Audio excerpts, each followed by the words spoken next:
Hey everyone, welcome back for another deep dive. For me, nothing beats a good unsolved mystery.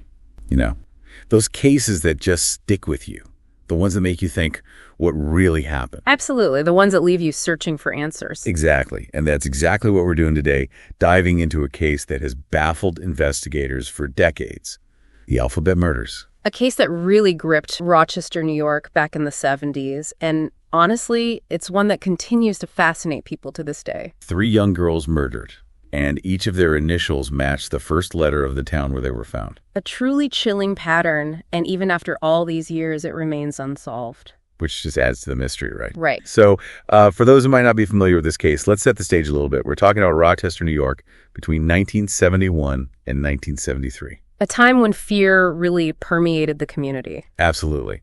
So maybe we can start by talking about the victims. Can you give us a little more background on each of them? Sure. So the first victim was Carmen Colon.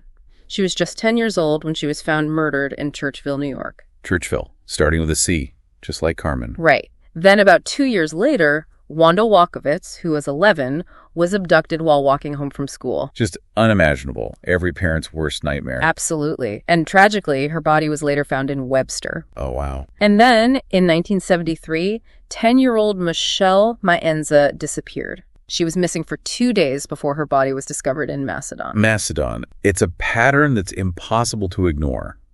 And I imagine the fear in Rochester must have been palpable at that point. Oh, absolutely. The entire community was on edge. Parents were terrified to let their children out of their sight. The thought that a killer was targeting young girls seemingly at random it was a nightmare scenario. It's the randomness that's so unsettling, right?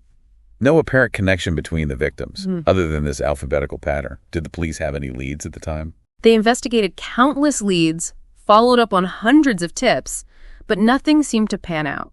There was just this lack of solid evidence, no witnesses, no real connection between the victims and any potential suspects. And they looked at a lot of different suspects over the years, right? I remember reading something about Kenneth Bianchi, the hillside strangler, being considered at one point. Yeah, he was definitely on their radar, given his history and the fact that he had family in Rochester. But ultimately, they were able to rule him out. They just couldn't conclusively link him to the Alphabet murders. So it's like they were chasing a ghost, a phantom killer leaving behind these cryptic clues. And then there's the big question, right? The why behind this alphabetical pattern. What do you make of it? Well, that's the million-dollar question, isn't it? I mean, some criminologists believe it could be a way for the killer to exert control, to feel a sense of power over the investigation. To taunt the police, almost. Yeah, maybe. Or perhaps it's a way of personalizing the crimes, making them unique to him, almost like a signature. And the fact that each town starts with the same letter as the victim's name. Absolutely. That suggests some level of premeditation. This wasn't just random. The killer had to have planned this out, scoped out the locations. It suggests a familiarity with the area, which leads some to believe the killer might have been local. Someone who knew the area well enough to plan this out, to connect these specific towns with his victims. Exactly. So we've got this chilling pattern, a community gripped by fear, and an investigation that seems to be going nowhere. What happened next? Did the case go cold? It did eventually, yeah. Leads dried up, tips stopped coming in. The years passed, and the Alphabet murders became one of those cases that people whispered about, a ghost story almost. A haunting reminder of a dark chapter in Rochester's history. But with all the advances in forensic science, especially DNA technology, has there been any movement on the case recently? There have been some efforts to re-examine the evidence using new technology.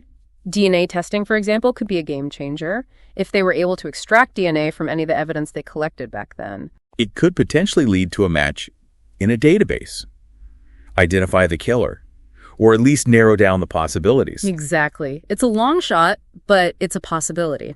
And for the families of the victims, that glimmer of hope must be everything.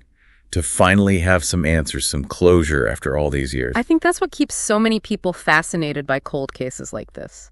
That hope that justice, even if it's delayed, might still be possible. That maybe even after all this time, the truth can still come to light. And who knows, maybe with the right break, the right piece of evidence, the Alphabet murders won't be an unsolved mystery for much longer.